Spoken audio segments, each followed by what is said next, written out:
السلام علیکم پیارے بچوں، اگلے لیکچر کے ساتھ میں آپ لوگوں کے سامنے حاضر ہوں۔ آپ لوگوں نے قدرتی آفات کے بارے میں پڑھا تھا۔ ہم نے کچھ ٹاپکس کو مثلا سیلاب، آتش فشاں ان کو پڑھ لیا تھا، اور اس کے علاوہ باقی ٹاپکس کو اب ہم پڑھیں گے، ریڈنگ کریں گے اس کی مزید، اور اس کے ساتھ ساتھ ہم لوگ اس کے کویشچن آنسرس بھی کریں گے۔ آپ لوگ اپنے کویشچن آنسر کو نوٹ ڈاؤن کاپیز پہ ضرور کیجیے گا۔ یہی کویشچن آنسرز آپ لوگوں کے نوٹس ہیں اور پیپرز میں آپ کے کام آئیں گے۔ آپ کو پتہ ہے کہ انہی میں سے پیپر بنتا ہے۔ آپ لوگوں نے ساتھ ساتھ سوال جواب اپنی نیٹ کاپیز پہ ہوم ورک کی صورت میں کام کرنا ہے، اور کیونکہ آپ کا کام ہی چیک ہوگا۔ آج ہمارے ٹاپکس ہیں گرد باد۔ گرد باد طوفانی ہواؤں کا ایسا قدرتی نظام ہے جس کے مرکز میں کم دباؤ کا حلقہ ہوتا ہے۔ ہوائیں گھومتی ہوئی مرکز کی طرف چلتی ہیں اور گرج چمک کے ساتھ خوب بارش برساتی ہیں۔ گرد باد میں ہواؤں کی رفتار 200 کلومیٹر فی گھنٹہ سے بھی بڑھ جاتی ہے۔ یہ ہوائیں اپنے راستے میں ہر چیز کو تباہ کر دیتی ہیں۔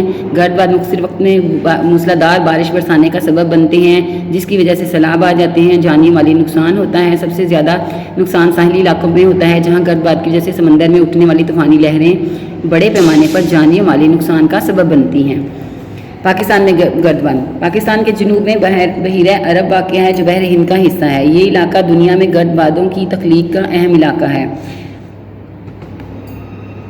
انہیں حاری گرد باد کہا جاتا ہے۔ یہ گرد باد پاکستان کے ساحلی علاقوں میں پر اثر انداز ہوتے ہیں۔ صوبہ سندھ میں ٹھٹھا اور بدیم، جبکہ بلوچستان میں جیوانی اور گوادر اور لسبیلا کے علاقے ان گرد بادوں کی تباہ کاریوں سے متاثر ہوتے ہیں۔ نامناسب طریقہ تعمیر اور ناقص تعمیراتی مواد، استعمال اراضی کے قوانین کا موجود نہ ہونا، ساحلی علاقوں پر مقیم لوگوں میں طوفان کے خطرے سے آگاہی نہ ہونا، تعلیم کی کمی اور غربت وغیرہ اس کی اہم وجوہات ہیں۔ بچوں، آپ نے دیکھا گرد باد کسے کہتے ہیں؟ گرد باد کی صورت میں ہوائیں گول گول دائرے کی صورت میں گھومتی ہیں اور راستے میں آنے والی چیزوں کو تباہ کرتی ہیں۔ یہ عام طور پر ساحلی علاقوں میں زیادہ تر ہوتا ہے، نقصان بھی وہاں پر زیادہ ہوتا ہے، کیونکہ یہ لہریں ہوا میں اس کی تیز لہر جو ہیں وہ سمندر کے پانی کو بڑی بڑی لہروں کی صورت میں بلند کرتی ہیں، جس سے بہت زیادہ جانی اور مالی نقصان ہو جاتا ہے۔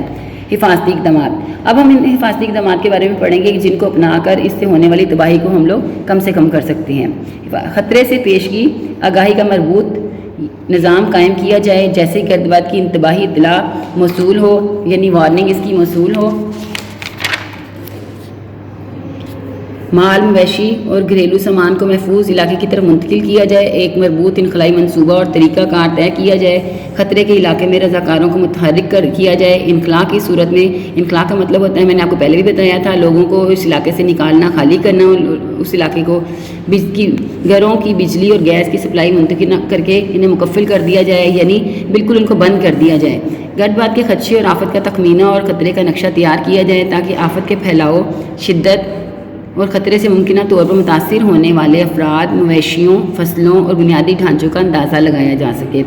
گرد باد سے مزاحمت کے قابل گھروں کی تعمیر کی جائے، یعنی ایسے گھر تعمیر کیے جائیں جو گرد باد کی سختی کو برداشت کر سکیں، جو ہواؤں کے جھکڑ کو برداشت کر سکیں۔ صاف پینے کا پانی، خوراک، ریڈیو، موم بتیوں، ماچس وغیرہ کا ذخیرہ اور ابتدائی طبی امداد کا مناسب انتظام کیا جائے۔ حکومت کی طرف سے قائم کردہ ہنگامی امداد کے مراکز میں رپورٹ کی جائے۔ یعنی ان چیزوں کا انتظام کرنے کا مقصد یہ کہ اگر خدا نخواستہ گرد باد آ جائیں تو اس صورت میں لوگ اپنے گھروں میں قید ہو جائیں۔ بعض ممالک میں تو اس طرح سے گھروں کی تعمیر کی جاتی ہے کہ ان کے نیچے جو ہے بیسمنٹس بنا دی جاتی ہیں۔ گرد باد کی صورت میں لوگ اپنی بیسمنٹس میں چلے جاتے ہیں، اور جب ختم ہو جاتے ہیں تو پھر واپس اپنے گھروں میں آ جاتے ہیں۔ زلزلے۔ کشش الارض کی اچانک اور شدید تھرتھراہٹ کو زلزلہ کہلاتی ہے۔ تھرتھراہٹ اچانک وقوع پذیر ہوتی ہے، اس سے پہلے کسی قسم کی کوئی انتباہی علامات ظاہر نہیں ہوتی، یعنی کوئی وارننگ نہیں ہوتی، یہ اچانک سے آتی ہے۔ یہی وجہ ہے کہ زلزلے کی پیشگی اطلاع یا پیشن گوئی ناممکن ہے۔ زلزلے سے عام طور پر انسانی بستیوں، عمارات، تعمیراتی ڈھانچوں اور بنیادی ضروریات کے ڈھانچوں کو نقصان پہنچتا ہے۔ خاص طور پر پل، سڑکیں، ریلوے لائنیں، پانی کی ٹینکیوں، پائپ لائنوں اور مواصلاتی نظام وغیرہ سب سے زیادہ متاثر ہوتے ہیں۔ بالواسطہ نقصانات میں آگ لگنا، پانی کے ذخائر کا بیٹھ جانا، زمین کا سرکنا وغیرہ شامل ہیں۔ سب سے زیادہ ناقابل تلافی نقصان انسانی جانوں کا ضیاع ہے۔ بچوں، آپ کو پتہ ہے 2005 کے کشمیر کے زلزلے میں تقریباً 80,000 سے زیادہ انسانی جانیں ضائع ہو گئی تھی۔ یہ بہت بڑی تباہی اور بربادی لے کر یہ زلزلہ آیا تھا، یہ 2005 میں آیا تھا۔ حفاظتی اقدامات۔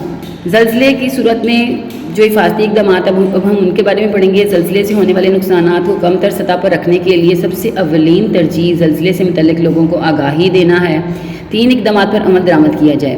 ہلکے سے جھٹکے کی صورت میں بیٹھ جائیں، سر کو ڈھانپ لیں، کسی مضبوط چیز کو تھام لیں۔ جس علاقے میں زلزلوں کا خدشہ ہو وہاں وزنی اشیاء زمین کے قریب اور ہلکی اشیاء اوپر رکھی جائیں۔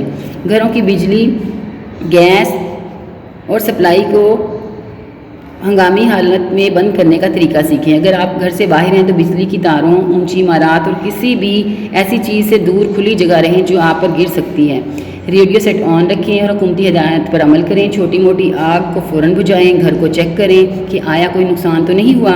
اگر گھر کی دیوار یا تعمیراتی ڈھانچے میں کوئی دراڑیں وغیرہ پڑ گئی ہیں تو ہرگز گھر میں داخل نہ ہوں۔ اگر آپ کو گیس لیکیج کی آواز یا بو محسوس ہو تو فوراً سپلائی لائن سے گیس بند کر دیں اور گھر سے باہر نکل جائیں۔ زلزلے کے بعد کے جھٹکوں سے ہوشیار ہیں، جب تک جھٹکے تھم نہ جائیں گھر میں داخل نہ ہوں۔ بچوں اب آپ نے زلزلوں کے بارے میں پڑھا، زلزلے کس طرح سے آتی ہیں اور زلزلوں سے ہونے والے نقصانات کا اندازہ اور تخمینہ لگانا بہت زیادہ سب بن جاتا ہے۔ زلزلوں کی وجہ سے ہم حفاظتی انتظامات زلزلوں کے لیے جو کر سکتے ہیں وہ یہی ہے کہ ہم اب جو ہے زلزلے کی ہلکے سے جھٹکے صورت میں بیٹھ جائیں، سروں کو ڈھانپ لیں، چیزوں کو مضبوطی سے تھام لیں اور بجلی یا اس طرح کی تاروں کی بجلی کی تاروں کی یا چھتوں کے نیچے رکنے سے گریز کریں۔ زلزلے سے کے متاثرہ علاقوں میں تعمیرات۔ زلزلے سے متاثرہ علاقوں میں دوبارہ زلزلے کا خطرہ ہر وقت موجود رہتا ہے، لہٰذا جانی نقصان کے خدشے کو کم سے کم سطح پر رکھنے کے لیے ضروری ہے کہ اگر نئی تعمیرات ناگزیر ہوں تو ان کو زلزلوں سے محفوظ رکھنے کے لیے مخصوص تعمیراتی ڈیزائن اختیار کیے جائیں یا عمارتی ڈھانچے کو کنکریٹ کے ستونوں پر زلزلے سے مزاحم کہ جو زلزلے کے جھٹکے کو جھیل سکے ایسے ڈیزائن بنائے جائیں، مطابق تعمیر کیا جائے۔ زیادہ ڈھلان والے علاقے میں تعمیرات سے گریز کیا جائے، یعنی پہاڑی علاقے جو ہوتے ہیں جہاں پہ ڈھلان زیادہ ہوتی ہے وہاں پہ تعمیرات نہ کی جائے۔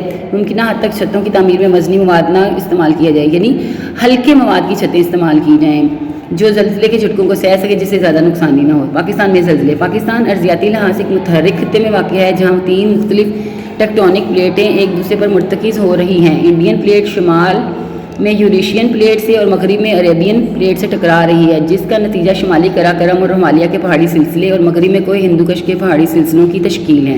ان پلیٹوں کے آپس میں ٹکرانے کی وجہ سے پاکستان اور ملحقہ علاقے شدید زلزلوں کا مرکز ہیں۔ بچوں آپ نے زلزلوں کے بارے میں پڑھا، اب ہم اگلی قدرتی آفت جنگل کی آگ، فورسٹ فائر، اس کے بارے میں پڑھیں گے۔ یہ اصطلاح ایسی بے قابو آگ کے بارے میں استعمال کی جاتی ہے جو جنگلات اور دوسری قسم کی نباتات کو راکھ کا ڈھیر بنا دیتی ہے، ساتھ ہی ساتھ اس علاقے میں موجود جنگلی حیات کو بھی نقصان پہنچاتی ہے۔ جنگلات کو آگ لگنے کی بہت سی وجوہات ہیں جو قدرتی یا انسانی درجوں میں تقسیم کی جا سکتی ہیں۔ قدرتی طور پر جنگلات کو آگ لگنے کی سب سے بڑی وجہ آسمانی بجلی کو سمجھا جاتا ہے۔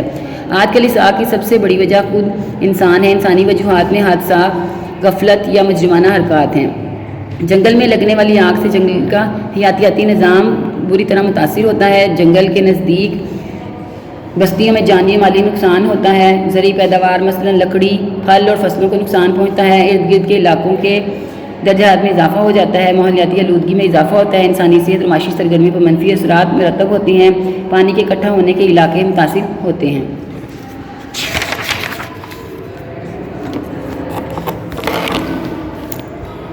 پاکستان میں جنگلات۔ دنیا بھر میں جنگلات کو ایک قیمتی قومی اثاثہ سمجھا جاتا ہے اور جنگلات کے استعمال میں بہت احتیاط برتنے کے ساتھ ساتھ ان کے رقبے میں اضافے کی متواتر کوششیں کی جاتی ہیں، کیونکہ ماہرین کے مطابق کسی بھی ملک کی بہترین قدرتی ماحول کے لیے اس ملک کے کم از کم 25% رقبے پر جنگلات کا ہونا ضروری ہے۔ بدقسمتی سے پاکستان میں حالات اس کے برعکس ہیں۔ اولاً جنگلات کا رقبہ کل ملک کی رقبے کے 5% سے بھی کم ہے اور ساتھ ساتھ ان جنگلات کی بے دریغ غیر قانونی کٹائی بھی جاری رہتی ہے۔ جنگلات کی اس غیر قانونی کٹائی کو چھپانے کے لیے ایک اور جرم کا سہارا لیا جاتا ہے اور جنگلات کو آگ لگا دی جاتی ہے، جس سے کٹائی کا ثبوت تو مٹ جاتا ہے لیکن ساتھ ساتھ جنگلات جیسے قیمتی معاشی اثاثے بھی جل کر راکھ ہو جاتی ہیں۔ حفاظتی اقدامات۔ اب ہم حفاظتی اقدامات کا جائزہ لیں گے جس سے جنگل میں لگنے والی آگ کو کم سے کم کیا جا سکے یا اس کے نقصانات جو ہیں وہ کسی حد تک کم کیا جا سکے۔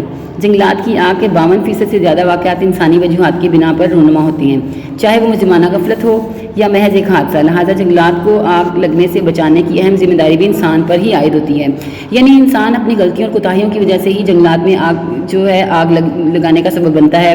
اس لیے انسان کو چاہیے کہ وہ اس طرح کی حرکات سے اجتناب کرے، اس طرح کی غفلت نہ برتے اور جان بوجھ کر بھی اس طرح کی آگ لگانے کا سبب نہ بنے۔ اس سلسلے میں احتیاط اور منصوبہ بندی بہت اہم کردار ادا کرتی ہیں۔ جنگل کی آگ کے خطرے والے علاقے میں ترقیاتی کاموں کو محدود رکھا جائے، خصوصاً ایسے علاقوں کو رہائش کے لیے منتخب نہ کیا جائے۔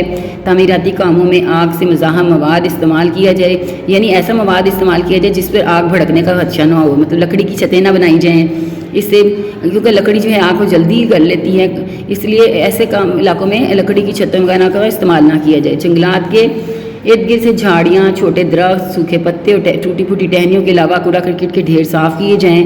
یہ جنگل کی آگ کو ایندھن فراہم کرنے کا سبب بن سکتی ہیں۔ جنگلات کے نزدیک آتشی مواد مثلاً گیس، پٹرول وغیرہ ذخیرہ نہ کریں، یعنی وہاں پر ایسا ذخیرہ نہ بنائیں جہاں پر گیس وغیرہ پٹرول کے سب جنگلات کے قریب نہ ہوں۔ ایسی نباتات اگائیں جن کو آگ لگنے کا اندیشہ کم ہو، مثلاً ایسے درخت جو زیادہ مقدار میں پانی ذخیرہ کر سکتے ہوں، یا ایسے درخت جن کا تنا موٹا اور سخت لکڑی والا ہو جو آسانی سے آگ نہ پکڑ سکے۔ ایسے علاقوں میں تعمیرات کریں جہاں آگ لگنے کا اندیشہ کم ہو۔ ہموار زمین ڈھلان کی نسبت زیادہ محفوظ ہوتی ہے، اس طرح ڈھلان کا نیچے والا حصہ اوپر کے حصے کی نسبت زیادہ محفوظ ہوتا ہے۔ جنگلات کے قریب رہنے والے لوگوں کو ماہرین آگ بجھانے کی تربیت دے۔ جنگلات کی آگ کے واقعات کو مؤثر نگرانی کا انتظام کیا جائے، اور خصوصاً گرم اور خشک موسم میں جنگلات میں ایسے واقعات کی روک تھام کے لیے جنگلات کی متواتر نگرانی کی جائے۔ جنگل کو آگ لگ جانے کی صورت میں بلا تعمل گھروں کو خالی کر کے محفوظ علاقے کی طرف نقل مکانی کی جائے، اور آگ کے بجھ جانے تک علاقے میں واپسی سے گریز کیا جائے۔ پیارے بچوں، آپ نے پڑھا کہ جنگل میں آگ کس طرح سے لگ جاتی ہے اور اسے ہم کس طرح سے بچاؤ کے راستے اختیار کر سکتی ہیں۔ اب تک ہم نے قدرتی آفات کے بارے میں پڑھا ہے، اب ہم ایسی کچھ انتظامی تدابیر کے بارے میں پڑھیں گے جن پر عمل پیرا ہو کر ہم لوگ ان آفات سے ہونے والے نقصانات کو کم سے کم کر سکیں گے۔ قدرتی آفات کے لیے انتظامی تدابیر۔ قدرتی آفات کے لیے انتظامی تدابیر مندرجہ ذیل 3 مراحل پر مشتمل ہے: پیش گوئی اور تدارک، یعنی پہلے سے فورکاسٹنگ کر دینا، بتا دینا کہ اگر کہیں کوئی طوفان آنے والا ہے یا کس طرح سے ہے۔ آج کل کی جدید جو سائنس ہے اس سے کافی حد تک ہمیں معلوم ہو جاتا ہے کہ کچھ قدرتی ایسے عوامل ہونے والے ہیں، تو ان سے پہلے سے ہی تدارک کر دیا جاتا ہے۔ قدرتی آفت کے وقوع پذیر ہونے سے پہلے کی تدابیر میں پیشن گوئی اور ایسے تمام اقدامات شامل ہیں جن سے ممکنہ خطرے کے نقصانات سے بچا جا سکے۔ نگرانی: قدرتی آفت کے دوران ایسے اقدامات کیے جائیں جن کی مدد سے متاثرین کی ضروریات پوری اور مصائب کم کیے جا سکیں۔ آبادکاری اور بحالی: قدرتی آفت کے وقوع پذیر ہونے کے بعد ایسے اقدامات کیے جائیں جن کی مدد سے متاثرین کی جلد از جلد بحالی اور آبادکاری کی جا سکے۔ پیارے بچوں، اب ہم لوگوں نے قدرتی آفات کے بارے میں پڑھا ہے۔ میں نے اس سے پہلے لیکچر میں بھی آپ کو ریڈنگ کروائی تھی، اس لیکچر میں بھی آپ کی تقریباً ریڈنگ ہی مکمل ہوتی ہے۔ اب ہم اس کے اہم نکات کے بارے میں پڑھیں گے، آپ ان کو اچھی طرح سے دیکھیے گا۔ اس میں بہت سے کویشچن کے آنسرز ہوتے ہیں، اس سے MCQs بھی ہوتی ہیں۔ اہم نکات کو ہم دیکھ لیتے ہیں ایک نظر۔ پاکستان زمانہ قدیم سے قدرتی آفات کا شکار رہا ہے۔ جب کوئی قدرتی عمل انسان کے لیے جانی مالی نقصان کا سبب بن جائے تو اسے قدرتی آفت کہا جاتا ہے۔ دنیا بھر میں جنگلات کو قیمتی قومی اثاثہ سمجھا جاتا ہے۔ آتش فشانی، زمینی پھسلاؤ، صحرا زدگی، سیلاب، گردباد، زلزلے اور جنگل کی آگ مختلف قدرتی آفات ہیں۔ مختلف حفاظتی تدابیر سے قدرتی آفات کے نتیجے میں ہونے والے ممکنہ نقصانات کو کم کیے جا سکتے ہیں۔ آتش فشاں پہاڑ سے لاوا اور گرم گیسیں نکلنے کے ساتھ بعض اوقات آتشی راکھ بھی نکلتی ہے۔